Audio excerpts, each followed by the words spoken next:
So thank you so much. It's really a pleasure to be here, and thank you for inviting me. So I'm Joseba Martinez from London Business School, and this is joint work with James, with Haroon, and with Paulo. And yeah, the dynamic effect of income tax changes in a world of ideas. So I was just telling Chad, we owe him some royalties because this title of A World of Ideas comes from a paper of Chad's that Gianluca mentioned earlier. Okay, and what we want to do here is think about providing some evidence of how changes in income taxes, they're going to be personal and corporate income taxes, affect real variables. In particular, we're going to be interested in innovation and productivity. Okay, hence the world of ideas. So, you know, for motivation, so obviously the falling productivity growth is a first order concern around the world. And, you know, governments have tried a bunch of stuff to fight this, and we don't know much about the effectiveness of these policies. Okay, so here we're going to be studying corporate and personal income tax changes in post-World War II US data, and thinking about whether it's the fact that changing these policies can have, you know, long-run effects. The answer is going to be yes, and then we're going to be thinking about how those long-run effects come about, okay, which is where innovation and productivity are going to come into the story. So just on the Eurostar this morning, okay, I was reading, for example, if you look at the organization that scores tax changes for the U.S. Congress, the people who say, is this worth doing or not from a kind of a GDP perspective, the Joint Committee on Taxation, they're called. Okay, so they build models of the economy, and you know, those models look like the models that we use, except that those models completely ignore any effect of taxation on innovation or productivity growth. Okay, so does this stuff matter? I mean, potentially, you know, a lot, right? Because what I'm going to show you is a model. I'm going to show you some data and a model which suggests that these policies have big effects on innovation, therefore big effects on the long run. And at least the way policy is assessed for now completely ignores that dimension. Okay, so I'll tell you about the empirical findings first. Okay, so I'm going to say some more about the empirics as we go along. But these are the two headline findings. Okay, so temporary corporate tax cuts, we find, have persistent effects on TFP and GDP. Okay, these tax cuts are going to increase R&D and investment, kind of in a short run sense, but we see these very long run effects on innovation and on total factor productivity and on labor productivity. Okay, and the upshot is there's going to be a large and significant response of GDP and consumption at kind of longer horizons. So I should say, it's not that we want to study temporary tax cuts, it's just that those are the tax cuts that we can say are kind of plausibly exogenous. Okay, we're going to be using Romer and Romer tax cuts. Now, we're also going to build a theory here, and partly the role of the theory is going to be to translate those temporary tax cuts that we observe in the data into what might be the case if we had permanent tax cuts. Okay, that's going to allow us to learn about the model, but also is going to allow us to compare to work that others have done that studies the effect of permanent tax changes. However, there's not a lot of evidence, macro evidence, on what the effect of those tax changes are in the data. Okay, so that's on corporate tax cuts. For personal tax cuts, again, the kind of shocks we can study, they're temporary tax cuts. Those are going to have much more transitory effects on total factor productivity on GDP. Okay, we're going to see a short-term increase in hours and in productivity, no response or no significant response of R&D or innovation. Okay, so the personal tax cuts, what they're going to look like is like they have large and significant responses of GDP, but only at short horizons. Okay, so we're going to build a model. I'll say a lot more about it. It's going to be this semi-endogenous growth model. And we're going to estimate it using these impulse responses from the data. And these are the most important insights for the model. So, really here for you know, the shock that we're really seeing transmitted to the long run is going to be the corporate income tax cut.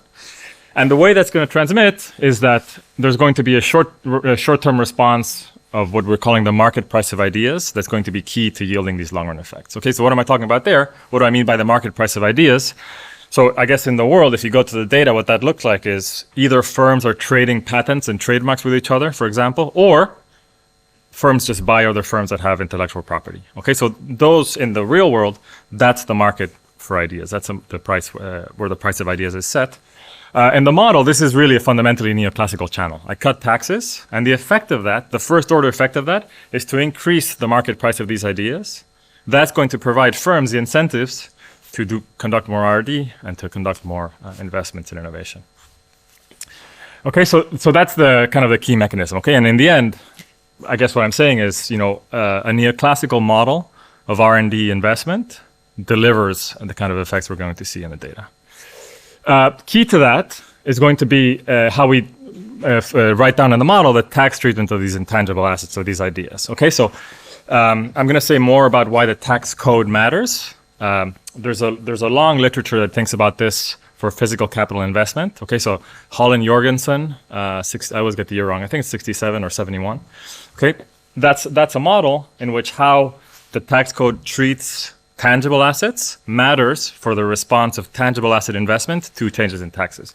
What we're saying here is that that's also true for intangible assets. That the way the tax code treats them determines the response of these intangible asset investment to these tax changes. I'll say lots more about that in a second. But really what we're going to try and do is stay as close as possible to what the way the US tax code treats these things. The final insight from the model, I'm going to say more about this as well, but in the model we're going to have a margin we're going to call R&D. Okay, that's going to be the invention of basic ideas. Okay, that would be like some scientists discover some molecule in a lab somewhere.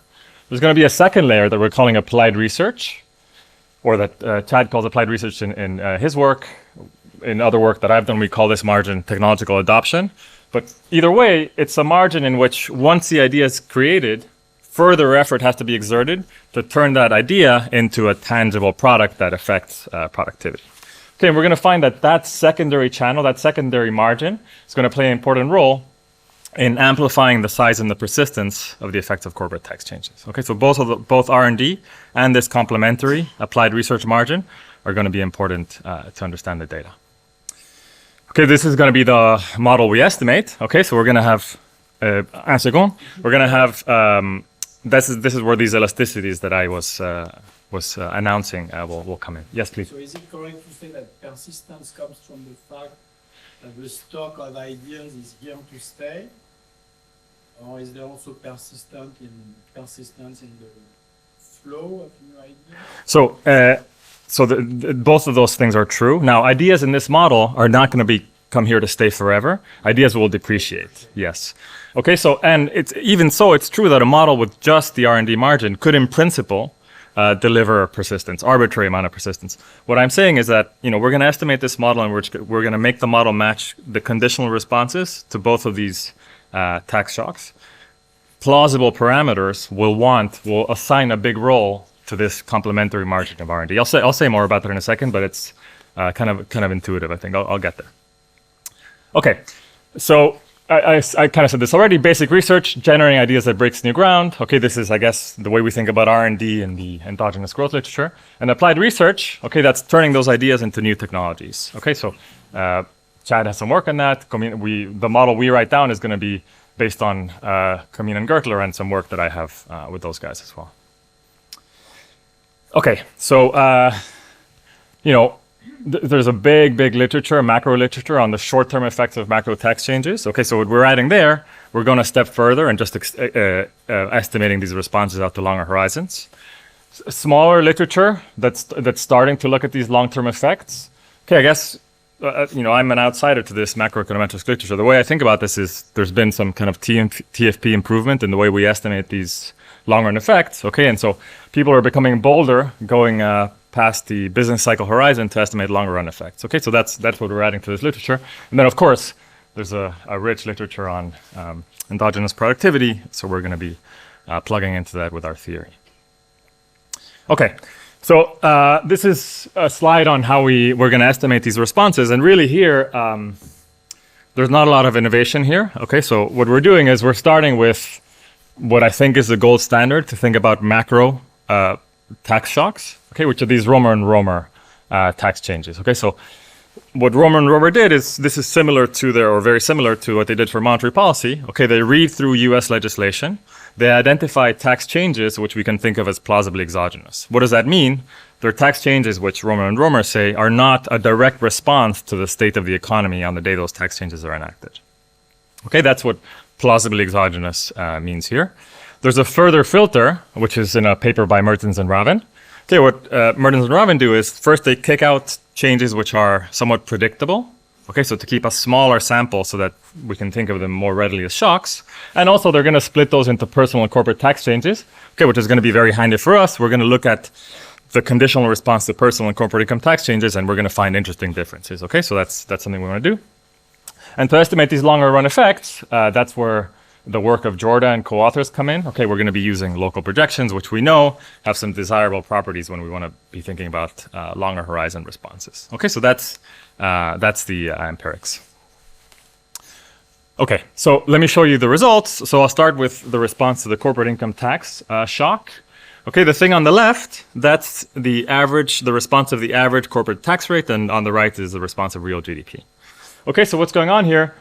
Each of these Romer and Romer episodes is a time in which legislators in the US announce some change in corporate taxation. And these shocks are normalized so that the effect of that shock, of that change in law, has a 1% effect on the average corporate tax rate. Here, the average corporate tax rate is defined as the revenue divided by the tax base. Okay? So there's a shock. You know, I don't know, some president wakes up in a bad mood and decides to cut corporate taxes by 1%. Hopefully that's what happened. I don't know if that's exactly what happened. Okay, but that would be our perfect experiment. Okay, so what happens on day one? The average rate falls by 1% by construction. And then you can see that this thing is actually not very persistent at all. After about 10 quarters, we're roughly back to zero. Okay, this is the sense in which what we've got to work here are these temporary tax changes. So maybe in an ideal world, what we would have is, actually I was about to say something that's not true. I was going to say in an ideal world, maybe we would have permanent changes, but actually that would be terrible for us because then we wouldn't be able to identify anything. Okay, so partly the beauty of this is that because these changes are relatively transitory, we can use this machinery to learn about the effect of these tax changes. So what's the effect?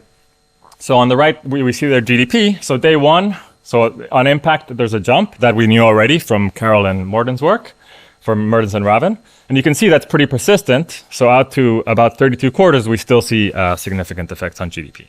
Okay, so the persistence of the response of GDP is much longer lived than the response of the tax rate. Yes, please.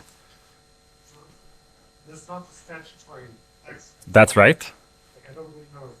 Tax basic changing or? Both things are changing, yeah. Both things are changing. Okay, so of course that's an endogenous object, but I think the importance of this is in response to the policy. Okay, so I guess the question is this the relevant thing for firms? And I would say the answer to that is yes. So very often tax changes are multidimensional as opposed to monetary policy shocks that these used to be more are unidimensional. Yeah. So does it matter here what happens at the same time to say, like, could be a tax change, a corporate tax cut that's accompanied by an increase in VAT or labor income taxes. So is there any attempt to standardize those types of shocks?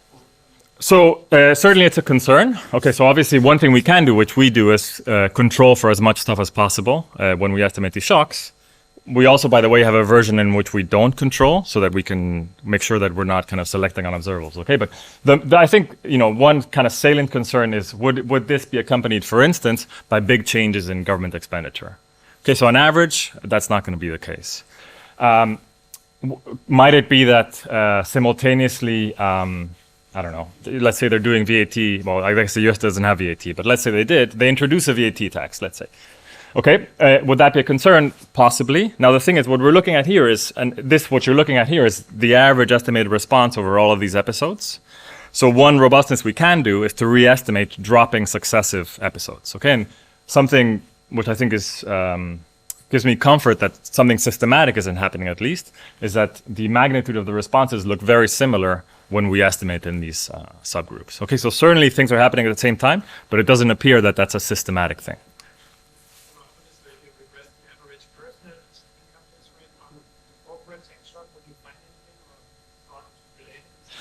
They are somewhat related, but again, that's something that we can control for relatively easily. Yeah. Okay, so short-lived or comparatively short-lived corporate tax cut, long effects on GDP. Okay, these blue lines here, that's going to be the estimated model. Okay, so we're going to estimate a model that I'll show you in a bit. to match both jointly the responses of the corporate and the personal tax rate that I'm about to show you. These blue lines that are showing up now, that's the fit of the model. Okay, so the personal income tax cut. So same story, legislative change in taxes. What's the effect on personal taxes? Again, by construction, fall by 1% on impact. And you can see this one's even less short-lived. So after about maybe 6 quarters, back to 0. And what's the effect on GDP? You can see a big spike, bigger than for corporate taxes. Again, that's something we knew from Martins and Ravin and from Romer and Romer. And that response is relatively short-lived. Okay, it's noisier, but you can see that after about 4 quarters, we're back to 0. Okay, so on impact, much larger, but it looks like much less persistent. Okay, other variables. So this on the top row, this is the responses of to the corporate income tax shock. Bottom row to the personal. Top left, that's the response of total factor productivity. Okay, so you can see 40 quarters out, so 10 years after the shock, total factor productivity is still around 0.4 of a percentage point above its steady state level. Okay, so really persistent response of TFP. Ours, essentially no significant response. Interestingly, for the personal income tax shock, there is also a response of TFP. Okay, so this is again, and this is something you can see the model is going to match. So this is purely empirical, right? It's, so far, yes. VAR? Pardon me? The VAR? This is a local projection. Yes, local projection. So it's the response to a shock. Yes, it's a response to one of these Romer and Romer shocks, which is this change in legislation. Yeah, exactly. Which is a qualitative thing, and then you normalize the initial effect to one. So exactly, Romer and Romer is a qualitative thing, Qualitative. and then Mertens and Ravin, Carl and Morton, what they did is they translated those qualitative things into quantitative things. So they gave these shocks scale, and that's what we're using here. Yeah. Okay, so for the personal, some response of TFP and kind of a small response of ours. As for R&D and non-residential investment, you can see for the corporate, it's kind of hump-shaped, pretty long-lived response of R&D. Okay, that's, I guess, the first clue that this is going to have something to do with innovation.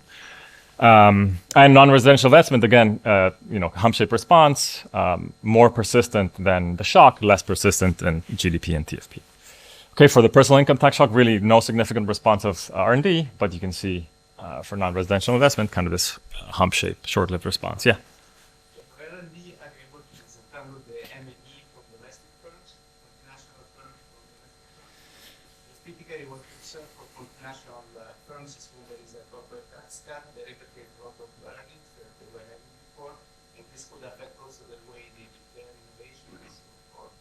So definitely that's a concern. Now, happily, all the data that we have from Romer and Romer is pre-2006 and pre, maybe that stuff started in the early 2000s, but before 2006, there really isn't that much of that kind of aggressive profit shifting, IP regime shifting stuff happening. Okay, so fortunately, in what we're studying, it's a relatively clean setting. Okay, but absolutely, extending this further, that would definitely be a concern. Yeah. Okay, so R&D and investment respond for the corporate. R&D doesn't really respond for personal, and investment some response for the personal. Okay, so these are the impulse responses that are going to inform our estimation. So next thing I'm going to do is going to show you the model that we're going to take to these data. Okay, and so yeah, very importantly, what I want to say is, in terms of estimating these elasticities that we're going to care about, it's important that we're matching both of these shocks. Okay, so in particular, even though we're going to see much more long-run action with the corporate income tax shock, the fact that the responses we see to the personal income tax cut are going to inform, for instance, some of the labor supply elasticities that are going to be important in determining R&D. Okay, so for example, I'm going to show you in a second, in the model, we're going to have some scientists who are conducting R&D. This stuff, when this happens, their taxes are going to fall. They're going to want to supply more labor. Okay, so these responses are going to be really informative about the ease with which those high-skilled workers supply more labor. Okay, so let me tell you about the model. So just a kind of a quick overview. So at the top here, these are kind of standard features that people put in business cycle models that are the typical class of models that get taken to these data. Okay, why are we doing that? Because we don't want to rule out of hand that quote unquote demand channels are going to matter here. Okay, so it could be, for example, prices are extremely sticky. And so then when I cut personal taxes, demand increases, therefore hours increase and so on. Okay, we move closer to the flexible price equilibrium or whatever. Okay, so we don't want to, out of hand, rule out that these demand channels might be important. Okay, so it's going to turn out, I'm not going to mention this again, it turns out that they're not, but in principle, they could have been. I'm going to tell you why they're not.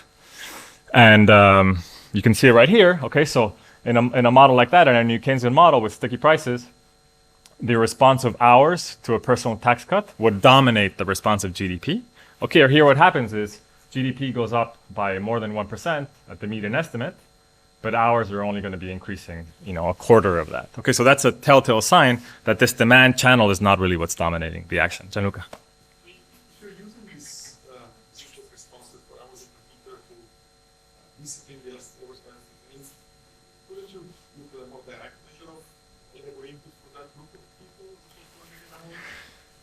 So the big concern there is data availability, really. So we really need, we only have so much power. We really need data going back to the 1950s. That's a concern. What will discipline the input? Okay, so what I'm going to say is this stuff here, R&D expenditure, the labor share of that is massive. Okay, I'm going to calibrate that to 90%. And so this stuff here is really informative about the labor supply of scientists. Yeah. Yeah. So I guess what I'm saying is this speaks to the hours margin in science, because essentially this is labor expenditure.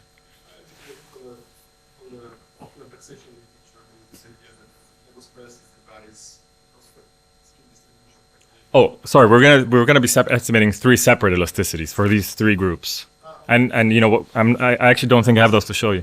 Yeah, I'll show you. I'm so excited that someone finally wants to see the elasticities. Normally people say just move on. So thank you, Gianluca. So I guess it's contagious. I guess it was in the water at NYU or something. Yeah. Okay, so a bunch of business cycle features. So obviously we have taxes, habit formation, we have investment adjustment costs. These actually are going to be important. You can see that from the hump shape response of investment.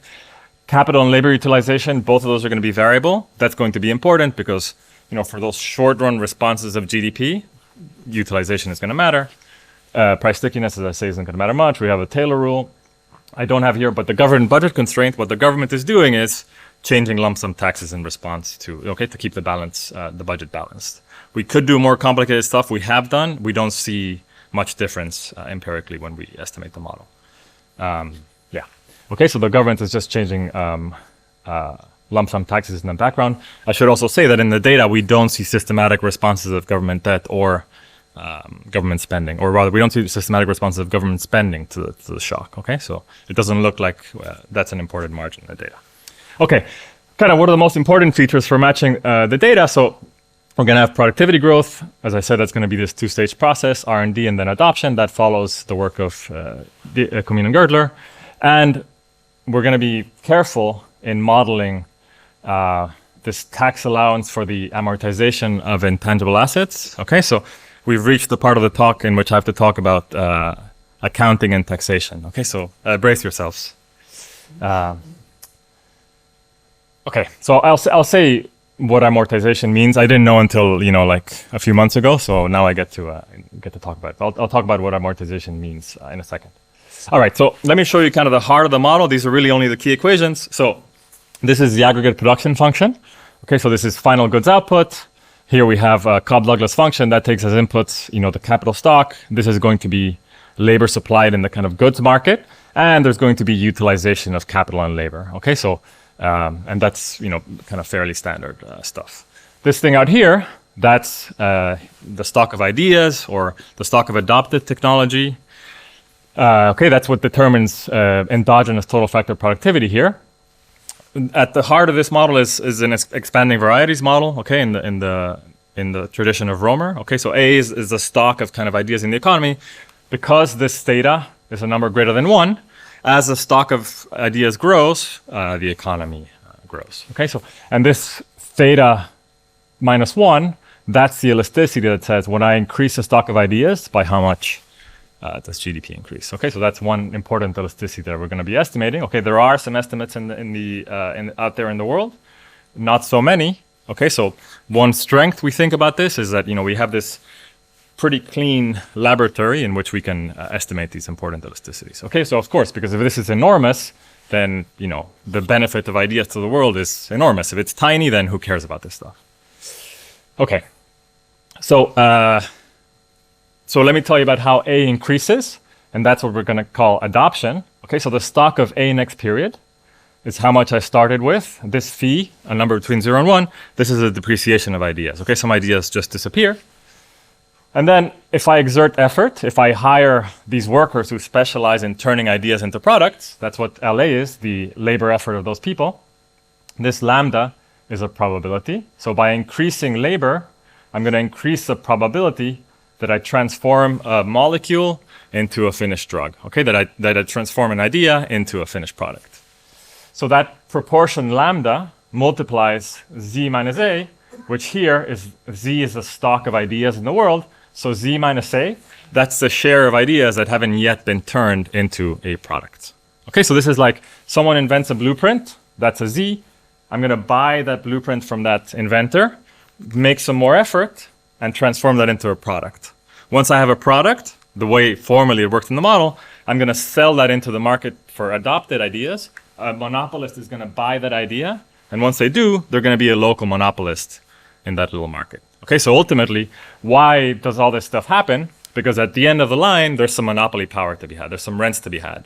And the existence of those rents provides incentives for R&D, provides incentives for technological adoption. Okay, so that's how the stock accumulates. And this here is the first order condition for how many of these adoption workers I'm hiring. Okay, so it's pretty straightforward. This here, that's the marginal probability that I turn an idea into a product, that I turn that molecule into a drug. This is the wage of those adoption workers. And this here is the difference between the price, the market price of an adopted idea, the market price of a product that's ready to go to market, minus the price that I would have to pay to buy one of these blueprints. Okay, so To pay for the blueprints. that's right. So PZ is what I pay for the blueprint. PA is what I can sell the kind of a trademark into the market for. Okay, so naturally, the higher is the difference, the more I pay upon adoption. I don't have to pre-invest in a stock of blueprints so I that I convert myself. do. I pre-invest in the stock of blueprints, but I receive the price. But if you are buying the blueprint simultaneously, I guess the first order condition would be the same. Well, because there's a market, I can always give up and sell the blueprint back into. Okay, so the key here is there's a market in ideas. Okay, and so part of the additional evidence I'm going to show you is going to be some evidence, we think, that speaks to the existence of that market. Okay, but really, I mean, we know that mergers and acquisitions are a big deal. And of course, what happens when mergers happen, the intellectual property of one business is absorbed into the other. And I think we've developed in the profession an increased understanding that those kind of intangibles are a really important part of what gives businesses value. Okay, so what we...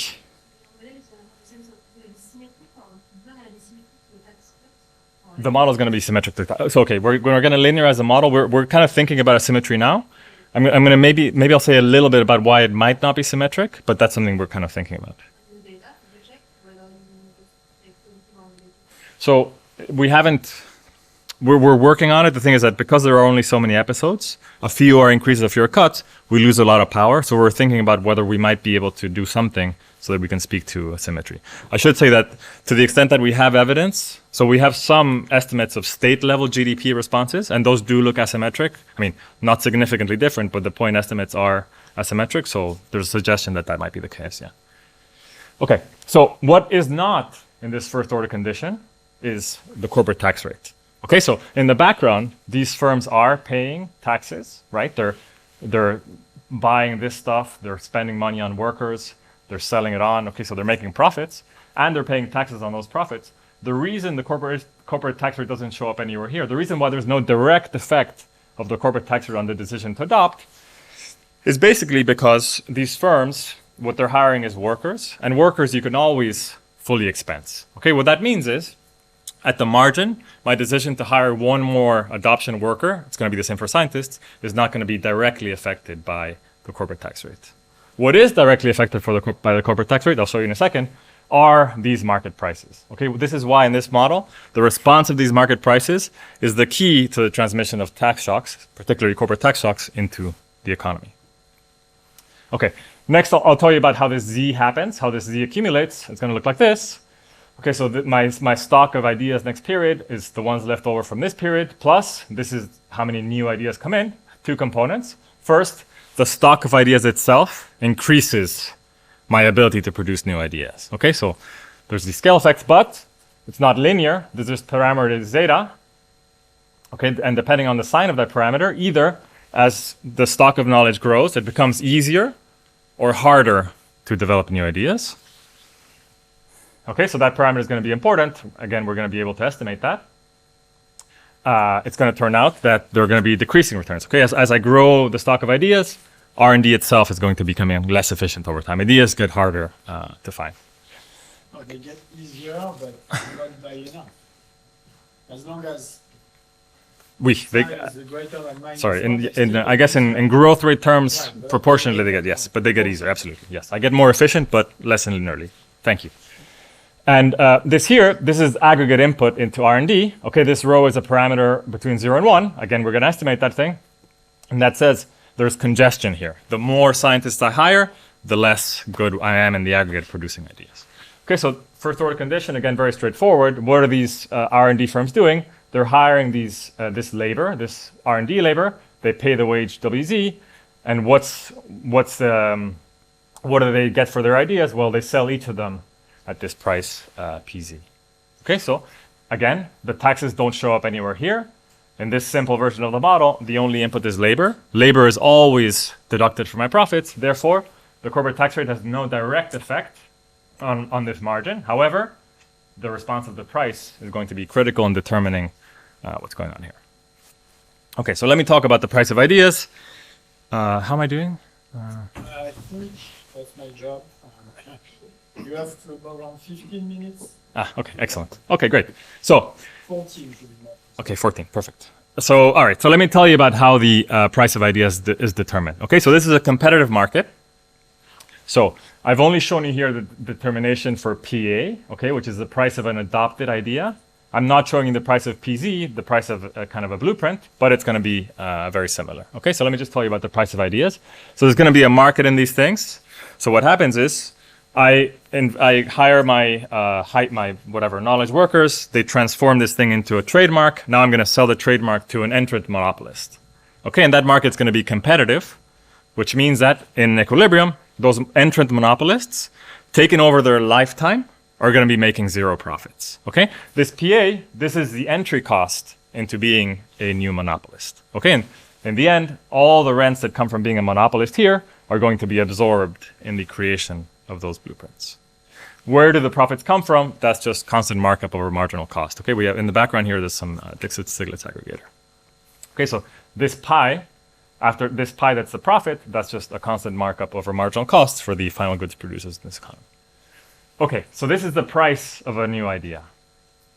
It's equal to this stuff on the right because of 0 profits. Okay, so what is the price of a new idea? Well, it has 2 components. Okay, it's a discounted value. This R is the discount factor of the after-tax profit. Okay, I pay the corporation tax rate on my profits. And this thing here on the right, this is what I'm calling, or this is what's called, the tax amortization benefit. Okay, so what is amortization? Amortization is a legal tax instrument. Okay, that says if I buy an asset, in this case an idea, and I pay a price PA for it, in the US tax code, what I get to do is, for the 15 years following that purchase, I get to subtract from my profits 1/15 of what I paid for that thing. That's what amortization is.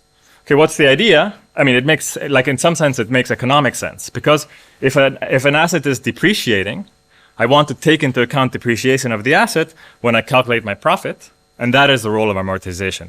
To more closely line up from the company's perspective, their tax liability with the economic value of their business. Okay? That's what amortization is. Now, strictly speaking, in the tax code, it's a linear thing, an arithmetic thing. Every year, I subtract 1/15 of the value of the asset from my profits. Okay, so subtracting from my profits, that's why the amortization is a benefit. That's why here it's a plus. Okay, I pay PA for the asset, but I have this additional benefit. You don't subtract the purchase price. And this is it. That's exactly right. I don't subtract the whole purchase Because price upon purchase, it's considered as a portfolio. as a long-lived asset, precisely. Okay, the alternative story would be here. Like if I buy, I don't know, if I'm a fruit vendor and I buy a banana, I get to subtract the cost of the banana from my profits. However, if I'm a fruit vendor and I buy a brand to put on my fruit stand, I do not get to subtract the cost of the brand from my profits. All I do is I divide that thing by 15, and every year I subtract 1/15 of the value from my profits. Because the brand is depreciating, we might say. Okay, so here we're not doing that 1/15 thing. We're doing a geometric approximation that we take from Winbury, okay? From Tom Winbury's job market paper. So this parameter delta IP, that's what's called tax depreciation. That's by what fraction of the value of the asset I get to subtract from my profits every period. And simply when we go to the data, we're going to calibrate that parameter delta hat so that in present value terms, it's the same as a 15-year amortization period. So, for one ZDR, my colleague at Yes. studied work on the professional data, I think one of the findings that he has is that the pass-through for shareholders and for, the owner of the firm is much less than 1 to 1. The pass-through for the workers in the firm? No, well, yeah, for the owners of the firm. Yeah. So to profits, essentially. Yes. It's less than 1 to 1. Yes. And I'm not seeing, I mean, I think you have a full pass-through. So what we don't have is like a rich theory of the firm here. Okay, so here, this is a firm in which, the actual owner of the firm is hiring capital and scientists, and there's a Cobb Douglas production function. So all of the rents are going to the scientist. It's as if the scientist was a shareholder and the worker in the firm. No, I'm just trying to think whether, from the perspective of the elasticities, because if the pass-through is less than 1 to 1, then the effective elasticity would be twice as big or not. So I think one thing where that's very relevant is I'm just going to think out loud. Always kind of a dangerous thing, but like in the real world, we're hiring these scientists, and partly we pay them wages, but partly we also give them stock in the company. Of course, these things don't exist in the data. Now, if it's the case that we sort of mismeasure their compensation, or I don't take into account the stock compensation, it could well be that my estimate of how elastically they respond to these shocks is going to be off by some factor. So I guess that's one thing where we would love to improve. But the actual pass-through here, I mean, there's no notion of owners and workers in this model. Yeah. Couldn't you basically add a fraction of the LC to the wage? So I did think about and having like a backloaded compensation or something. So that's definitely something that yes, that's something that I've kind of thought about. Yeah, that's an option. Yeah, Francesco. There is no uncertainty about the path of tax. Oh my God. Yes, there should be a big E out here. Thank you. Yes, but in the end, when we go to the data, it's going to be a perfect foresight model. But absolutely, there's absolutely this thing is stochastic, and in the experiment, it's going to be a perfect foresight path. But yes, absolutely, yeah. Yeah. So how does the tax amortization fall compared to the one that's the real one? Because you have depreciation in ideas, and that thing is a way to emulate that. So how do these two things compare? So the longer is the amortization period, the better is this approximation, which is good for me because ideas have a pretty long amortization period. But you're right that if this was a very short, this would be a bad approximation. Okay, so and it's not hard to, it's cumbersome, but it's not difficult to do the exact version, and we have done, and it doesn't make much of a difference. You have 7 minutes. Okay, great. All right, so that's it. So this geometric thing approximates that thing in amortization in the data. So let me just, to fix ideas, show you what happens with two extreme cases. Okay, so in a few slides' time, I'm going to show you the response of this price for different values of this delta IP. So let me just tell you why it's the case that the price responds differently. Okay, so if that thing is 0, that means that I can't amortize any of the value. If I purchase an idea, I don't get any additional tax benefit. If that happens, what is the price of an idea? Well, that's simply the after-tax profit with no extra benefit. Okay, what that means is when the corporate tax rate changes, the response of the price is going to be larger, because all that happens is you tax me more, I just make less profit. Of course, that's going to affect the value of my asset. And the opposite extreme, if that delta IP is 1, that's the case you were mentioning, in which I can fully expense the cost. The formula looks like this. Okay, so that I can fully expense on day 1 the cost of that idea. Then, in fact, if I move this to the left-hand side, and in a case in which taxes are constant, taxes have absolutely no effect on ideas. Okay, I can change taxes around, and it will have no effect on the value of the asset. Again, through this logic that once I can expense something, it doesn't affect my marginal choice. Okay, this is what, in this case, delta IP equals 1. This is what Stiglitz in one of his papers calls a pure profit tax. Once a tax is a pure profit tax, it doesn't affect my marginal choices. Okay, so that's it. That's why when I change delta, I change the response of the model. Okay, finally, just to highlight the role of personal taxes, there's going to be labor supply here in R&D and adoption. This gamma Z, that's the elasticity of the labor supply response of R&D workers. This gamma A, that's going to be the inverse elasticity of the labor supply response of those adoption workers. Okay, and this is just standard stuff. Okay, when I cut personal taxes, I increase their after-tax wage. Depending on the elasticity, they'll respond by changing their labor effort. Okay, that's basically the heart of the model. We're going to estimate this model, a subset of parameters using impulse response matching with kind of standard priors. Okay, so this is a subset of the calibrate parameters. I guess these are some very important ones. So the first is, we set the corporate tax rates to the average in the period. And this delta hat IP, it's a crucial parameter. We're going to calibrate that to match the 15-year amortization period that is in the US tax code. Okay, so what about these estimates? Again, this is a subset. These are the estimates that we obtained for these parameters. What I'm showing you here are the kind of crucial parameters of the endogenous productivity block. Okay, so this theta minus 1, that's in the aggregate. That's the degree of increasing returns. That's the return to ideas. That's going to be somewhere around 2/3. These elasticities, these are how responsive adoption and R&D are to increases in investment. Okay, so for example, for R&D, the analogy here would be if I increase, or the kind of sort of translation into the real world, if I increase my R&D expenditure by 1%, by how much do I increase how many new patents I'm creating or something like that? Okay, and that's about 1/4. And finally, from the estimates, we get an estimate of the returns to scale in R&D, this parameter that pins down how linear or sublinear or superlinear are the returns to a larger stock of knowledge, and that's going to be minus 0.2. Okay, so I'll just very, very quickly, please ignore most of this stuff. I'm just going to draw your attention up here. These 3 gammas, these are the elasticities of labor for the 3 types of worker. Okay, so for the workers in the goods sector, we get a relatively high elasticity.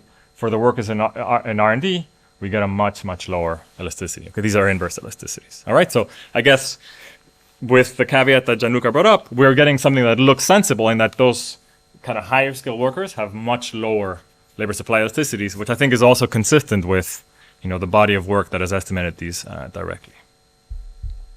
Okay, so all right, so for my final minutes, I'm just going to show you some stuff. How many? Okay, for my final 2 minutes, I'm going to show you about 20 minutes worth of work, so strap in. No, okay, so I'll just start with showing you, I'm going to focus on corporate taxes, just decomposing the GDP response to corporate taxes. Okay, so this is just a linear decomposition of log GDP in the model. Okay, so these are just these sum up to the Y in the production function. Okay, so what you can see is this blue area is endogenous TFP. This green area is physical capital, just capital. And of course, the long run response, as in the data, is dominated by these 2 blocks. And you can see that the direct contribution of endogenous TFP is kind of a little bit more than half. Okay, so what's going on in the long run is both ideas are accumulated and also capital is accumulated. That's the level of GDP. That's the level of GDP, precisely.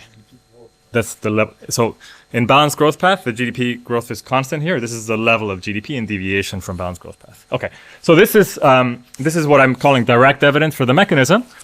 On the left here, this is a response of patent filings to the shock. Okay, so you can see that patents increase by about 0.2% in a 10-year horizon. Okay, so 10 years after I cut corporate taxes, patenting is still significantly higher. This blue line here, this is a response of the stock of knowledge in the model. Okay, so I'm calling that kind of a success because this is an untargeted moment, and the magnitude, the order of magnitude of the response of the stock of knowledge in the model is in the same ballpark as the stock of patents in the world. And here on the right, this is what I'm calling the price of ideas, or kind of our measure. What this is here, the empirical estimate, is the premium. Okay, if I form a portfolio of the firms in the economy that have the highest amount of IP, the highest value of patents, and I take the premium of that portfolio over the market portfolio, this is what that response looks like. On impact, the price of high patent stock jump, and that thing reverts over time, and this is the response of the model. Okay, here we plotted them on different scales, but you can see that the mechanism that's in the model seems to be also in the data. Okay, The shock itself is much less persistent, right? disembodied voice, hello. So the shock itself is substantially more persistent. So what gives you the persistence in the data is that you have this stock of A that gets depleted over time. That's right, exactly. So that's why you have this two-stage innovation process. Yes, okay, so I'll conclude on that. This here is what I showed you before, the baseline decomposition. This middle panel here, this is what happens when we have R&D, but we remove that second stage. And then finally, on the right, this is what happens if we don't have any endogenous TFP at all. This is the model that the US Congress uses to evaluate tax cuts. Now, I know it's hard to imagine the US Congress uses any model to evaluate tax cuts, but to the extent they do, this is it. Okay, so what happens? If I kill applied research, you can see smaller responses and less persistent. And if I kill endogenous TFP completely, essentially no persistence. Okay, so the dual role of R&D and adoption, the complementarity between ideas and capital, plays a really important role in driving the long-run response. Okay. Thank you very much. Okay, Sifini, thank you. Thank you so much. Thank you.